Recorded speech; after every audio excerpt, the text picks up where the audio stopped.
Kabanata 781. Mahal na mahal niya si Iris kaya hindi niya matanggap ang kaisipang angkinan ang Elegante Group. Ang tanging hangad niya ay pangalagaan ang kumpanya upang hindi ito mapunta sa maling mga kamay. Sa sandaling muling yumaman ng mga Yang ay handa niyang ibenta muli ang kumpanya pabalik kay Iris. Ito na lamang ang tanging magagawa niya para sa dalaga sa panahong ito. Nabaliw ka na ba, Leon? Walang maidudulot na mabuti ang ginagawa mo para sa iyo, at maaari ka pang mapahamak dito. Nanlaki ang mga mata ni Ariel at nagulat ng husto. Ni sa pinakamalawak niyang pangarap ay hindi niya inakalang bibilhin ni Leon ang Elegante Group, na tanging paraan lamang upang matulungan si Iris na malampasan ang kanyang kasalukuyang paghihirap. Hindi ako nababaliw. Ginagawa ko lamang ito ng buong puso upang wala akong pagsisisi sa huli. Ngumiti si Leon. Sige, kung ganoon. Tinitigan siya ni Ariel ng may kakaibang ekspresyon habang unti-unting nalungkot. Si Iris ang kanyang matalik at tanging kaibigan lamang, at ginagawa ni Leon ang lahat ng ito para sa dalaga. Dahil nagtanong si Leon ay hinding-hindi siya tatanggi, ngunit inaamin niyang lalo siyang nagseselos kay Iris ngayon, lalo na kung gaano kadaling nakuha ni Iris ang buong puso ni Leon. Pagkatapos ng tanghalian ay umalis na sina Leon at Ariel sa restoran at tumungo na sa kani-kanilang mga gawain. Dahil sa tulong ni Ariel ay hindi nag-alala si Leon dahil alam niyang aalagaan at aasikasuhin nito ng maayos ang lahat. Ngunit tila nagsalita siya ng masyadong maaga. Kinabukasan ng umaga, tumunog ang telepono ni Leon habang nagtatrabaho siya sa kanyang opisina. Tiningnan niya ang screen at nakitang si Ariel ang tumatawag. Kamusta, Ariel? Bakit ka napatawag agad? Natapos mo na ba ang lahat ng inutos ko? Tanong ni Leon nang nakangiti. Hindi niya maiwasang humanga sa bilis at kahusayan ni Ariel sa paggawa ng mga bagay-bagay. Hindi, Leon. May masamang nangyari. Nakatanggap lang ako ng balita na nakahanap agad si Ashwin ng ibang mamimili bago pa man ako makakilos at nagbayad na ang kabilang panig ng paunang halaga. Sa ngayon ay nakikipag-usap si Ashwin sa kanila tungkol sa kasunduan sa isang hotel. Kapag napirmahan na nila ito ay huli na ang lahat. Sabi ni Ariel nang may halong takot at pag-aalala. Dahil abala si Iris sa pag-aalaga kay Albert nitong mga nakaraang araw ay ipinagkatiwala nito ang lahat ng usapin tungkol sa pagbili ng kumpanya kina Ariel at Ashwin. Hindi inakala ni Ariel na makakahanap agad si Ashwin ng mamimili ng ganoon kabilis. Lalo na't napakabilis din ang naging kilos ng kabilang panig. Dahil nakapagbayad na sila ay naunahan na siya. Tumayo agad si Leon mula sa kanyang kinauupuan. Hindi maliit na halaga ang 650 milyon, at hindi maaaring makahanap agad si Ashwin ng mamimili ng ganoon kabilis. Ariel, maghintay ka sa punong tanggapan ng Elegante Group. Pupunta ako dyan agad at sasamahan kitang kausapin si Ashwin. Pagkatapos ibaba ang telepono ay nagmadaling umalis si Leon sa kanyang kumpanya, sumakay sa kanyang motorsiklo at mabilis na tumungo doon. Sa loob ng marangyang silid kainan ng isang 5-star hotel ay kinakatawan ni Ashwin ang Elegante Group sa pakikipag-usap sa isang may edad na lalaki. Sa gilid ng lalaki ay may dalawang matipunong bantay na nasa kalagitnaan ng 30 taong gulang. Nanlilisik ang tingin ng mga ito at madaling mahihinuha na pareho silang mahuhusay na mandirigma. Ginoong neighbor, ito ang kasunduan para sa pagbili ng Elegante Group. Pakibasa po ito ng maigi. Kung wala naman kayong makitang mali. Inilapag ni Ashwin ang kopya ng kasunduan sa harap ng may edad na lalaki. Sige, tumango si Ginoong neighbor at binasa ang nakasulat sa kasunduan, ngunit hindi niya naiwasang mapakunot ang noo. Vice Presidente Mercer, ayon sa pagkalkula ng aming pangkat ang halaga ng inyong kumpanya ay bahagya lamang na lumalagpas sa 570 milyon, ngunit ibinibenta ninyo ito sa halagang 650 milyon. Hindi ba't masyado na kayong naghahangad ng malaki? Ginoong neighbor ay talagang hangad ni Pangulong Yang na ibenta ang Elegante Group sa halagang 650 milyong dolyar. Umubo ng hiya si Ashwin. Alam kong iyan ang kanyang hangad, ngunit nais kong malaman ang pinakamababang halaga na maaari niyang tanggapin. Tinitigan ni Ginoong neighbor si Ashwin na parang isang agila. Inutusan ako ni Pangulong Yang na huwag nang ibaba pa sa 630 milyong dolyar. Sabi ni Ashwin nang may pag-aalinlangan. Masyado pa ring mataas ang 630 milyon. Bakit hindi mo tawagan si Pangulong Yang at tanungin kung papayag ba siya sa halagang 610 milyon? Tanong ni Ginoong Neighbor. Ginoong Neighbor, alam ninyo kung gaano kalaki ang pag-asenso na maaaring marating ng Elegante Group sa hinaharap. Kung hindi lamang dahil sa kagyat na pangangailangan ng pamilyang Yang sa pera ay hindi sana ibebenta ni Pangulong Yang ang kumpanya. Kung ibababa ninyo sa 610 milyon ay maaaring magbago na siya ng isip na ibenta ito. Sabi ni Ashwin. Hindi ako sumasang-ayon. Vice Presidente Mercer, sigurado akong kaya mong kumbonsihin si Pangulong Yang na pumayag sa halagang iyan. Kung matutulungan mo si Ginoong Lo na makatipid ng 40 milyong dolyar ay magbibigay ako sa iyo ng 7 milyong dolyar bilang gantimpala sa ngalan niya. Nakangiting sabi ni Ginoong Neighbor.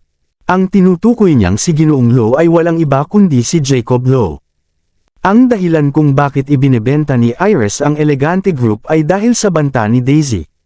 Dahil sa nakikitang malaking pag-asenso ng kumpanya ay hindi palalampasin nina Daisy at Harold ang pagkakataong ito. Ipinagkatiwala ni Harold ang usaping ito kay Jacob. Ngunit tulad ni Leon, ayaw din ni Jacob na malaman ng iba ang kanyang pakikilahok dito upang hindi mabunyag ang kanilang mga plano. Kaya naman palihim na lumapit si Jacob kay Ashwin at sinubukan itong suhulan. Si Ginoong Neighbor ay nagsisilbi lamang na tagapagsalita ni Jacob sa pakikipag-usap kay Ashwin tungkol sa mga tuntunin ng kasunduan. Ang tunay na nasa likod ng lahat ng ito ay sina Jacob at ang iba pang miyembro ng pamilyang Lo. 7 milyong dolyar. Mabilis na tumibok ng malakas ang puso ni Ashwin. Ang kabuuang yaman ng kanyang pamilya ay umaabot lamang sa 14 milyon at kalahati nito ay pag-aari ng kanyang lolo. Kaya naman ang 7 milyong dolyar ay napakalaking halaga para sa kanya at mahirap niyang tanggihan ang alok na iyon. Tama iyan. Ito ay paraan lamang ng pasasalamat ni Ginoong Lo sa iyo. Kung magiging matagumpay ito at mapapayag mo siya. Sige, tatawagan ko na agad si Pangulong Yang. Mabilis na pumayag si Ashwin. Sa kalagayan ng pamilyang Yang ngayon at dahil malapit nang may benta ang Elegante Group ay alam ni Ashwin na kailangan niyang umasa kay Jacob para sa kanyang kinabukasan at karera. Ang pagsisiwalat ng itinakdang halaga ni Iris at pagtulong kay Jacob na mapababa ang presyo hanggang 610 milyon ay ang kanyang paraan ng pagpapakita ng katapatan kay Jacob. Kinuha ni Ashwin ang kanyang telepono at tinawagan si Iris. Dahil sa kanyang pangungumbinsi at sa kagyat na pangangailangan ni Iris sa pera ay pumayag din ito sa huli. Ngunit lingid sa kaalaman ni Iris ang kanyang pinagkakatiwalaang kasama na si Ashwin ay lumipat na ng panig, at ngayon ay kasabwat na ng iba. Ginoong Neighbor, pumayag na si Pangulong Yang sa inyong hiling. Magpupunta na ako ngayon upang ipaayos ang bagong kasunduan. Nakabakas sa mukha ni Ashwin ang pananabik habang umaalis bitbit ang kasunduan. Dahil ang nakasaad na halaga sa dating kasunduan ay 650 milyon ay kailangan niyang maglimbag ng bago na naglalaman ng binagong halagang 610 milyong dolyar. Hindi nagtagal ay bumalik si Ashwin bitbit ang binagong kasunduan. Pipirmahan na ba natin ito ngayon, Ginoong Neighbor? Tanong niya sabay abot ng mga papel kay Ginoong Neighbor. Sige. Kinuha ni Ginoong Neighbor ang kanyang panulat at pipirma na sana nang biglang umalangaw ang malakas na kalabog sa buong silid. Sinipa ang pinto at pumasok sina Leon at Ariel. Ariel at Leon. Gulat na tumayo si Ashwin mula sa kanyang upuan habang nanlilisik ang mga mata sa galit. Bago umalis si Leon sa Elegante Group ay ilang beses na silang nagkaroon ng hindi pagkakaunawaan at sa tuwing mangyayari iyon ay palaging siya ang natatalo. Kaya naman determinado siyang hindi hayaang manig si Leon sa pagkakataong ito. Sino ang mga taong iyan, Vice Presidente Mercer? Nagulat na tanong ni Ginoong Neighbor habang nakatingin kina Leon at Ariel. Ginoong Neighbor, siya si Ariel Summers, ang kalihim ni Pangulong Yang. Dahil ibebenta na ni Pangulong Yang ang Elegante Group ay ipinagkatiwala niya ang usaping ito sa akin at kay Ariel. Tungkol naman sa lalaking kasama niya ay siya si Leon Wolf. Dati rin siyang nagsilbing kalihim ni Pangulong Yang ngunit tinanggal na sa trabaho noong nakaraan. Paliwanag ni Ashwin. Kaya pala mga katrabaho ninyo. Nakahinga ng maluwag si Ginoong Neighbor nang malaman niyang mga karaniwang empleyado lamang sina Leon at Ariel at hindi makapangyarihang tao na haharang sa kanya. Anong ginagawa ninyo dito, Ariel? Tanong ni Ashwin sabay sulyap ng may paghamak kay Leon at tila ba hindi ito nakita. Noong nagtatrabaho pa si Leon sa Elegante Group ay nasa likod nito si Iris kaya hindi siya makapang-asal ng masama o sumalungat sa kanya. Ngunit ngayon ay tinanggal na ito ni Iris at alam pa niyang ulila si Leon na walang anumang ari-arian at wala ring natapos na pag-aaral. Sigurado siyang baka nasa lansangan pa rin ito at walang trabaho. Walang laban ang katulad nito sa kanya kaya hindi niya ito pinapansin. Ashwan, nais kong makipag-usap sa iyo tungkol sa pagbebenta ng Elegante Group. Sabi ni Ariel. Wala na tayong pag-uusapan. Nakahanap na ako ng mamimili at pipirma na kami sa kasunduan. Mayabang na sagot ni Ashwan na tila ipinagmamalaki ang kanyang kakayahan. Lingid sa kanyang kaalaman ay nakahanap na rin si Ariel ng mamimili. Hindi pa kayo pumipirma. Mabuti naman. Nakahinga ng maluwag si Ariel. Kung napirmahan na sana ang kasunduan ay magkakaroon na ito ng bisa sa batas at mas magiging masalimuot pa ang lahat. Ngunit dahil hindi pa ito napipirmahan ay mas madali pa itong maayos. Vice Presidente Mercer, magkano ang itinakda ninyong halaga para sa pagbili ng Elegante Group? Tanong ni Ariel. 610 milyong dolyar. May kumpiyansang sagot ni Ashwan. 610 milyon lamang. Vice Presidente Mercer, malinaw na kay Iris na hindi bababa sa 630 milyon ang kanyang tatanggapin, kaya hindi mo dapat pumayag na ibenta ito sa halagang 610 milyon. Nagulat na sabi ni Ariel. Huwag kang magsalita ng ganyan. Nakapag-usap na kami ni Pangulong Yang at pumayag na siya. Pang-uuyam ni Ashwan. Dahil pumayag na si Iris ay wala nang magagawa pa si Ariel. Vice Presidente Mercer, huwag mong gamitin si Iris para takutin ako. Nakahanap na ako ng ibang mamimili at handa siyang bilhin ang kumpanya sa halagang 780 milyong dolyar. Kaya huwag mong pirmahan ang kasunduan. Ipaubaya mo na sa akin ang lahat. Sabi ni Ariel habang ibinubuko ang kanyang mga palad. Ano? 780 milyong dolyar. Huwag mo akong lokohin. Nagulat at namutla si Ashwan sa narinig. Ang itinakdang halaga ng Elegante Group ay 650 milyon lamang, ngunit sinasabi ni Ariel na may handang bumili nito sa halagang 780 milyon. Hangal lang ang maniniwala rito. Hindi ako nagsisinungaling. Naayos ko na ang lahat ng kailangang proseso para sa mga pag-aari at pondo. Ipapaalam ko ang lahat ng ito kay Iris at sa sandaling pirmahan niya ang kasunduan ng paglilipat ay matatanggap na niya agad ang pera. Mahinahong sagot ni Ariel. Hindi at hindi ako papayag dito. Agad na tumutol si Ashwan. Ipinangako na niya ang kanyang katapatan kay Jacob at tinanggap na rin ang alok na 7 milyong dolyar bilang gantimpala mula kay Ginoong Neighbor. Ngunit sa sandaling ito na kailangan na lamang ng isang pirma ay biglang sumulpot si Ariel upang sirain ang lahat ng kanyang plano. Bakit hindi? Nakahanap ako ng taong handang magbayad ng mas malaking halaga kaysa sa iyong mamimili. Anong karapatan mong tumutol dito? Hindi makapaniwala si Ariel. Ako, walang nasabi si Ashwan. Sa pananaw ng negosyo ay mas mataas nga ang inaalok ni Ariel at dahil hindi pa napipirmahan ang opisyal na kasunduan ay wala talaga siyang karapatang tumutol. Masyadong maganda ang inaalok ng iyong mamimili para maging totoo. Sino ang nakakaalam kung nagsasabi ba sila ng totoo o hindi? Hindi ito mukhang mapagkakatiwalaan at hindi ako papayag hanggat hindi ko nakikita ang pera mismo sa aking harapan. Pagpupumilit ni Ashwan. Tama na iyan, Ashwan. Sabihin ko sa iyo ang totoo. Nasa akin na ang buong halagang 780 milyong dolyar kaya paano mo nasabing hindi totoo ang transaksyong ito? Pang-uuyam ni Ariel. Nakikita niya sa kakaibang pagiging mapagtatanggol ni Ashwan na may natanggap itong malaking halaga kaya naman ayaw nitong bitawan ang usapin. Ano? Paano nangyari iyon? Natulala si Ashwan. Ni sa pinakamalawak niyang pangarap ay hindi niya inakalang makakahanap si Ariel ng taong handang bumili sa ganoong kalaking halaga, at higit pa rito ay nakuha na nito ang pera. Matagal na niyang kakilala si Ariel at alam niyang hindi ito nagsisinungaling. Lalong bumagsak ang loob ni Ashwan sa napagtanto niyang ito. Pag-isipan mong mabuti, Ashwan. Kung pipilitin mo pa akong harangin ay tatawagan ko na agad si Iris at sasabihin ko ang ginagawa mo. Inilabas ni Ariel ang kanyang telepono at itinuro ito sa harap ni Ashwan bilang panakot. Sa katunayan ay madali sana niyang maayos ang lahat sa pamamagitan lamang ng mabilis na tawag kay Iris at tiyak na pipiliin din ito ang mas magandang alok.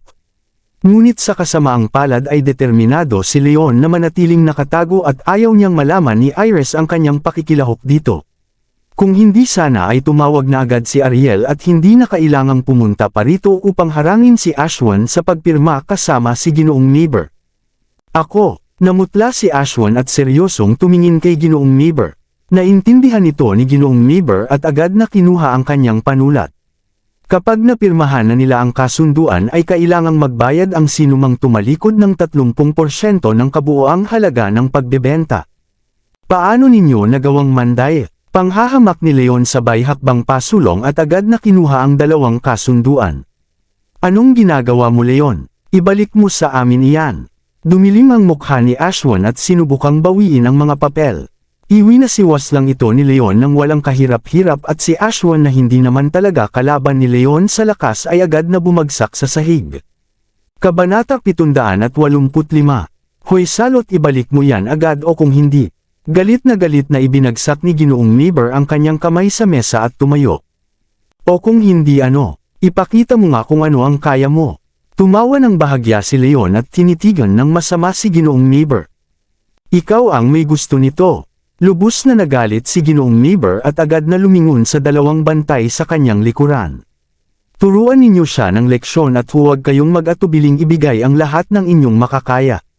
Mabaling man ang kanyang mga braso ay gawin ninyo, basta maibabalik lamang ang kasunduan. Opo, Ginoo. Humakbang pasulong ang dalawang bantay. Nang makita ito ay mabilis na tumayo si Ashwan mula sa sahig. Naalala niya ang mga nagawa ni Leon noong nagtatrabaho pa sila, kaya agad siyang nagsalita. Ginoong Neighbor, marunong lumaban ang lalaking ito at kaya niyang talunin ang ilang bantay ng sabay-sabay. Pakiusapan ninyong mag-ingat ang inyong mga bantay.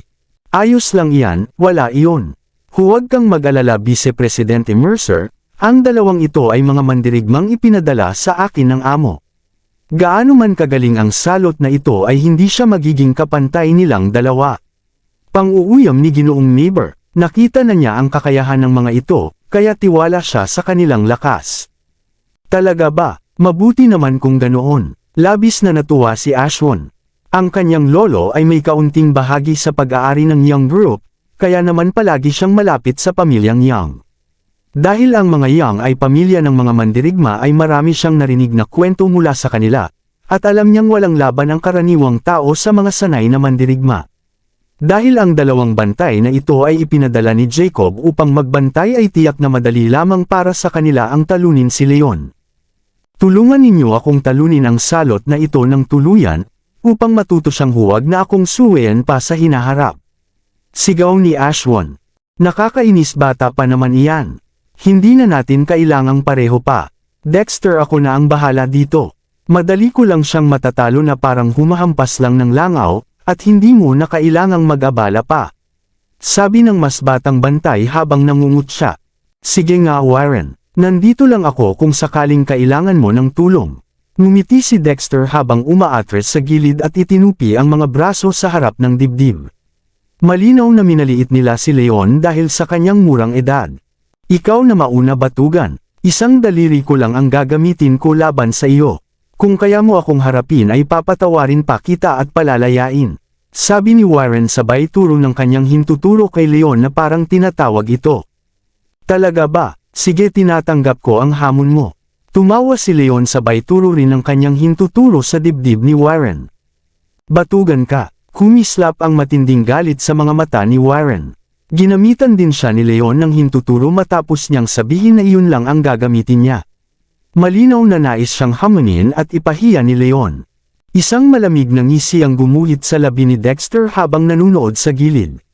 Wala siyang naramdamang anumang lakas na nagmumula sa katawan ni Leon, kaya hinala niya ay karaniwang tao lamang ito.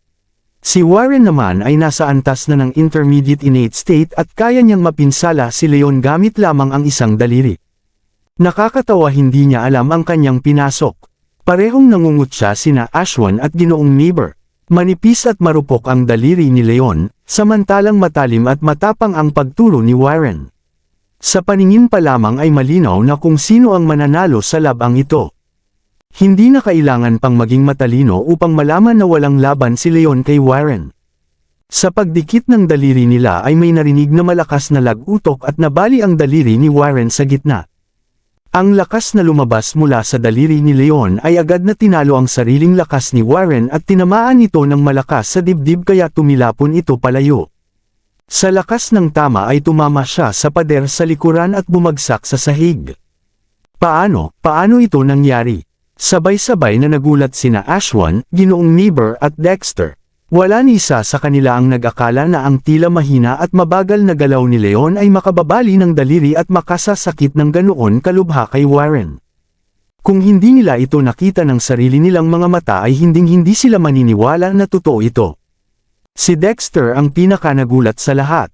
Alam niya kung gaano kalakas si Warren, at wala siyang naramdamang lakas mula kay Leon, kaya inakala niyang karaniwang tao lamang ito. Kaya hindi niya maunawaan kung paano ito nagawang talunin si Warren. Tunay na hindi ka panipaniwala. Paano ito nangyari? Bakas sa mukha ni Warren ang hindi paniniwala habang pilit na nilalabanan ang matinding kirot ng kanyang nabaling daliri.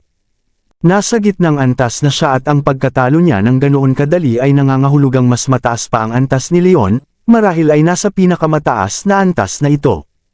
Na-realize na ni Warren kung gaano niya minaliit ang kanyang kaharap. Ayos ka lang ba Warren? Agad na lumapit si Dexter upang tulungan ito nang makabawi siya sa gulat. Ayos lang, tumayo si Warren na namumutla na at wala na ang dating kay-abangan na makikita sa kanya ilang sandali pa lamang ang nakalipas. Dexter marahil ay ibang uri ng sining ng pakikipaglaban ang alam ng lalaking ito. Bukod pa roon ay malapit na rin siyang umabot sa pinakamataas na antas. Mabilis na paliwanag ni Warren. Wala siyang naramdamang galaw ng lakas sa katawan ni Leon sa kanilang saglit na pagtatagpo, kaya dalawa lamang ang pwedeng dahilan, o mas malakas ito ng husto at nasa pinakamataas na antas na o kaya naman ay ibang uri ng sining ang ginagamit nito na hindi nila alam. Ngunit dahil nasa murang edad pa lamang si Leon ay hindi niya akalaing una ang totoo, kaya mas naniniwala siyang pangalawa, at iyon ang dahilan kung bakit natalo siya ng ganoon kadali. Ibang uri ng sining na nasa pinakamataas na antas. Wala pa akong narinig na ganyan, ngunit malalaman ko rin. Dumilim ang mukha ni Dexter at humakbang palapit kay Leon. Dahil sa babala ni Warren ay nagsimula na rin siyang maghinala na baka ibang sining ang alam ni Leon. Batay sa edad nito ay hindi naman maaaring lumampas pa ito sa pinakamataas na antas. Hindi yun totoo. Dexter, binali niya ang daliri ko at sinaktan ako ng lubusan. Kailangan mong ipaghiganti ako, galit na sabi ni Warren habang nakakuyom ang mga ngipin. Huwag kang mag-alala, babayaran niya ito ng doble sa iyo. Matapang na sabi ni Dexter. Mas malakas siya kay Warren at sanay sa panloob na lakas. Kung panlabas naman ang gamit ni Leon ay sigurado siyang siya ang mananaig. Hindi gaanong kampante sina Ashwan at Ginoong Neighbor. Sigurado ka ba Dexter na kaya mo siyang talunin? Takot na tanong nila. Ngayong nakita na nila ang tunay na lakas ni Leon ay nagsimula na silang matakot sa maaaring mangyari kay Dexter. Huwag kayong mag-alala, natalo lang ako dahil minaliit ko ang batang hamak na iyan. Ngunit mas malakas si Dexter kaysa sa akin, kaya madali lang ito para sa kanya. May pagkakatiwalang sabi ni Warren. Mabuti naman kung gayon. Napabuntong hininga sina Ashwan at Ginoong Neighbor na parang nabunutin ng tinak sa lalamunan. Wala silang alam sa sining ng pakikipaglaban, kaya hindi nila alam ang tunay na nangyayari.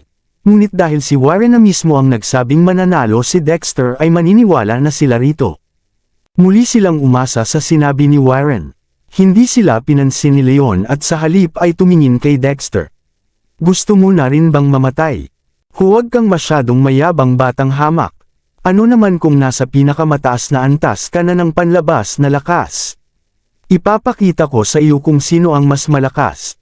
Galit na sigaw ni Dexter habang lumalabas ang malakas na enerhiya mula sa kanyang katawan. Ikaw, ipakita mo nga kung ano ang kaya mo. Panghahamak ni Leon. Heto na sa iyo, batang hamak. Sa galit ni Dexter ay nagpakawala siya ng malakas na suntok na nahati sa maraming alon ng enerhiya na mabilis na tumungo kay Leon. Ang mga gumagamit ng panlabas na lakas ay mas malakas at matapang umatake, samantalang ang mga gumagamit naman ng panloob na lakas ay mas mahusay dumpensa at mas malikhain sa pakikipaglaban. Sa totoo lang ay paraan lamang iyon ni Dexter upang takutin at paatrasan si Leon nang hindi man lang ito direktang nakakalaban. Kapag hindi naiwasan o napigilan ni Leon ang mga ito ay magiging tunay na suntok iyon na tiyak na magpapatumbo rito agad. Napakalakas niyan. Tiyak na tapos na ang batang hamak na iyan. Sabay na napasinghap sina Ashwan at Ginoong Neighbor habang nakangiti sa tuwa. Kahit hindi sila marunong lumaban ay alam nilang napakalakas ng atake ni Dexter, at gaano man kabilas umiwas si Leon ay wala na itong matatakbuhan. Siyempre naman, walang laban ang panlabas na lakas sa panloob na lakas. Tagumpay ng ngiti ni Warren na parang nakikita na niyang napaghihiganti na siya. Mag-ingat ka Leon, namutla at sumigaw si Ariel. Alam niyang magaling lumaban si Leon ngunit hindi pa niya ito nakitang humarap sa ganito kalakas na atake, at higit pa ito sa kanyang inaakala. Takot siyang baka hindi na ito makaiwas. Masyadong nagpapakitang gilas, pang-uuyam ni Leon ngunit hindi man lang ito umiwas. Sa halip ay kumaway at nagpakawala ng malakas na enerhiya na tumungo kay Dexter. Tumagos ang lakas na iyon sa katawan ni Dexter at tumama mismo sa gitna ng kanyang dibdib, kaya tumilapon ito palayo habang nagsusuka ng dugo. Malakas itong bumagsak sa mesa sa gitna ng silid, at dahil sa bigat ay gumuho na rin ito kasama niya. Ano? Tuluyang hindi nakapagsalita sina Ashwan, Ginoong Neighbor at Warren. Nanlaki ang kanilang mga mata at namutla ang dating ngiti sa kanilang mga labi. Hindi man lang nagkalaban o nagdikit ang kanilang mga kamao, at ilang metro ang layo nila sa isa't isa, ngunit nagawa pa rin itong talunin ni Leon. Kung ang lakas ni Dexter ay hindi maipaliwanag, ano pa kaya ang masasabi sa kakayahan ni Leon? Tuluyan silang nabigla sa nakita nila. Tila tumahimik ang buong silid. Leon, napakalakas niyan. Si Ariel ang unang nakabawi sa gulat. Namumula siya sa tuwa at kumikinang ang kanyang mga mata sa saya.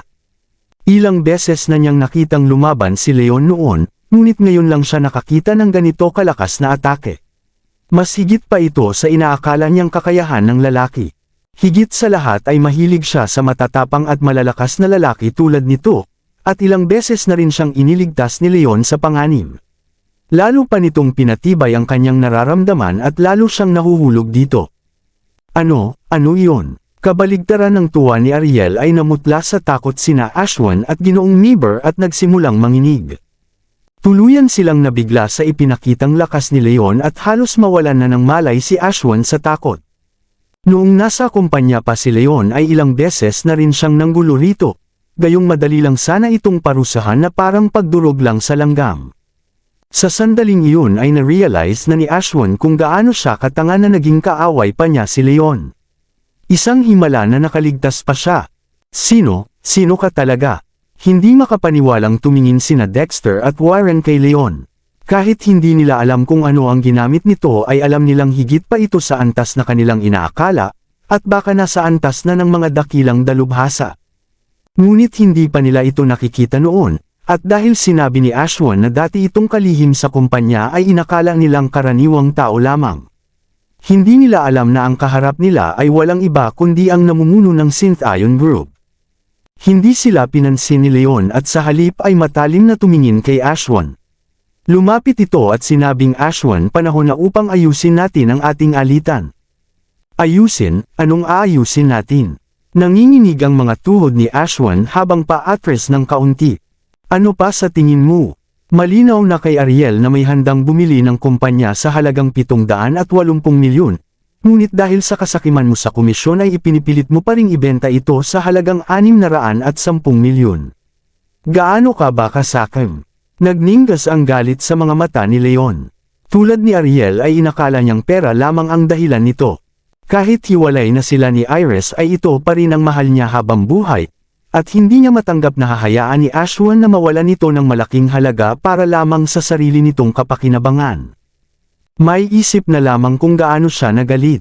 Maaari niyang kalimutan ang lahat ng ginawa ni Ashwan sa kanya noon, ngunit hindi niya kayang manahimik habang inaapi nito si Iris. Hindi, huwag kang lumapit sa akin. Nawalan ng lakas ang mga tuhod ni Ashwan at bumagsak ito sa sahig. Sakam na baboy ka, parurusahan kita para kay Iris ngayon din. Galit na sumipa si Leon ng malakas sa dibdib ni Ashwan. Huwag. Sa huling sandali ay may naisip si Ashwan at mabilis na sinabi. Nangako ako ng katapatan kay Ginoong Lo.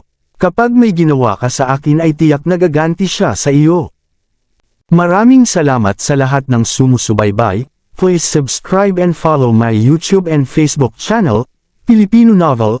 Maraming salamat po. Ginoong Lo, sino ang tinutukoy mo? Tumigil si Leon at nanatiling nakataas ang kanyang paa. Sino pa ba? Si Jacob Lo, ang anak ng hari ng Hilaga. Mabilis na kumapit si Ashwan sa kanyang huling pag-asa. Ang pamilyang Lo ay isa sa pinakamakapangyarihan sa lungsod, at si Jacob ay direktang tagapagmana ng kanilang lahi. Kahit gaano man kalakas si Leon ay kilala ang mga Lo sa pagkakaroon ng matatapang na mandirigma. Sa pag-aakalang nasa likod niya si Jacob ay tiyak siyang hindi gagawa ni Leon ang anumang masama sa kanya. Hindi ako makapaniwala na siya pa. Matapos ang saglit na gulat ay napatawa na lamang si Leon. Ilang beses na silang nagkatagpo, at hindi kailanman nanaig si Jacob sa kanya. Hindi siya makapaniwala na ginagamit pa ni Ashwan ang pangalan nito upang takutin siya. Ngunit nang mag-isip ay may napagtanto siyang kakaiba. Kinakatawa ni Ashwan si Iris sa usapang ito, kaya paano nasangkot si Jacob? Baka si Jacob ang tunay na nasa likod ng lahat ng ito. Unti-unting naliwanagan si Leon. Napakalakas ng dalawang bantay, ang isa ay nasa gitnang antas at ang isa naman ay nasa mataas na antas. Halos kapantay na sila ng 4 na tigre at tiyak na galing sila sa isa sa mga makapangyarihang pamilya lamang na may kakayahang magpalaki ng ganyang kalakas na mandirigma. Kaya malaki ang posibilidad na si Jacob ang tunay na nag-uutos kay Ginoong Neighbor sa pagbili ng kumpanya. Bakit anong nangyari? Natatakot ka na ba? Nang makitang tumahimik si Leon ay inakala ni Ashwan na natakot ito sa pangalan ni Jacob, kaya hindi na siya nakapigil na magtawa. Natatakot? Bakit ako matatakot kay Jacob Lo? Panghahamak ni Leon sabay sipa ng malakas sa dibdib ni Ashwan. Narinig ang malakas na lag-utok at hiyaw ng sakit habang nababali ang ilan sa kanyang tadyang. Umubo ito ng malakas at nagbuga ng dugo. Leon, maghintay ka. Si Ginoong Lo ang tunay na gustong bumili ng kumpanya. Hindi mo lang sinira ang plano niya, kundi sinaktan mo pa ako. Tiyak nagaganti siya sa iyo. Galit na sabi ni Ashwan. Siya, nakakatawa. Ashwan, bakit hindi mo siya tawagin dito? Tingnan natin kung gaganti ba siya o hindi. Pang-uuyam ni Leon. Ngayong inamin na mismo ni Ashwan na si Jacob ang nasa likod ay kumpirmado na ang kanyang hinala. Akala niya noong una ay dahil lamang sa kasakiman ni Ashwan kaya ibinababa ang presyo, ngunit ngayon ay malinaw na ang lahat. Sige, huwag kang magsisisi rito. Labis na natuwa si Ashwan. Agad silang tumawag ni Ginoong Neighbor kay Jacob. Pinaalalahanan pa nila ito na ang kaharap nila ay nasa antas na ng dakilang dalubhasa, kaya dapat ay magdala ito ng kasamang mga mandirigma. Matapos tumawag ay mas naging kampante sila at muling tumingin kay Leon ng may paghamak. Kabanata 790. Dahil alam ni Ashwan na walang-wala at ulila lamang si Leon, na malayo sa yaman at kapangyarihan ni Jacob, ay lalo pa niya itong hinamak. Kung pipilitin pa silang pigilan ni Leon sa transaksyon ay wala na silang magagawa at kahit si Ginoong Yang ay hindi na makakapigil rito, ngunit ngayon ay siya pa ang naghahamon na harapin si Jacob. Sa lakas at impluensya ni Jacob ay parang pagpatay lang ito ng langaw kung sakaling talunin nito si Leon. Labis na natuwa si Ashwan at nagsimula nang ang isipin kung paano niya parurusahan at papahirapan si Leon sa harap ni Jacob bilang ganti. Si Ariel naman ay labis na nag-alala. Nababaliw ka na ba, Leon? Ang pamilyang Lo ay isa sa 6 na pinakamakapangyarihang puwersa sa lungsod, at ikaw pa ang nagsabing tawagin nila si Jacob Lo. Gusto mo bang mamatay? Nag-aalalang sabi nito habang nakahawak sa kanya. Alam niya ang pinagmulan ni Leon. Kahit magaling itong mandirigma at matalino sa negosyo, ay wala pa rin itong pinanggalingan. Sa tingin niya ay hindi ito mananalo laban sa isa sa pinakamakapangyarihang pamilya kung lakas lamang ng pakikipaglaban ang pag-uusapan. Hindi yun totoo. Huwag kang mag-alala, Ariel. Kaya ko ito at magiging maayos din ang lahat. Hinawakan ni Leon ang braso nito at ngumiti ng panatag. Alam niyang hindi dapat pakialaman ang mga Lo, kung si Harold iyon ay hindi siya mangangahas, ngunit si Jacob lang naman ang kaharap nila. Kaya niya itong pantayan. Ikaw, labis na nagalit si Ariel. Hindi niya maintindihan kung saan nanggagaling ang kumpiyansa ni Leon.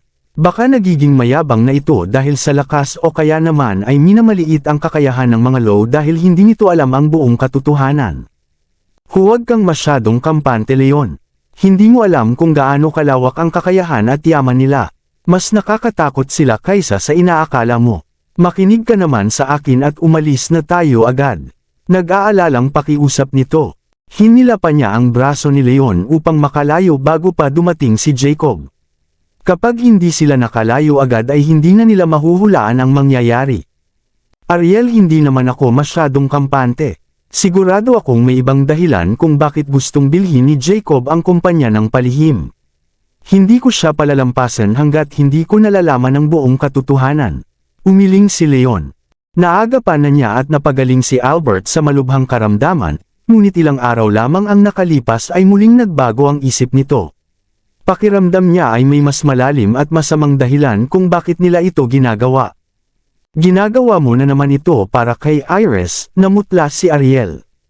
Akala niya noong una ay dahil lang sa sobrang tiwala sa sarili, ngunit ngayon ay na-realize niyang inilalagay lang pala ni Leon ang sarili sa panganib dahil sa pagmamahal dito. Ang lalaking mahal niya ay lubos na nagmamahal sa kanyang matalik na kaibigan, kaya handa itong gawin ang lahat, at ito ang lalong dumulog sa puso ni Ariel. Sige, kung ganyan ka talaga magtiyaga ay maghihintay na lang ako kasama mo rito.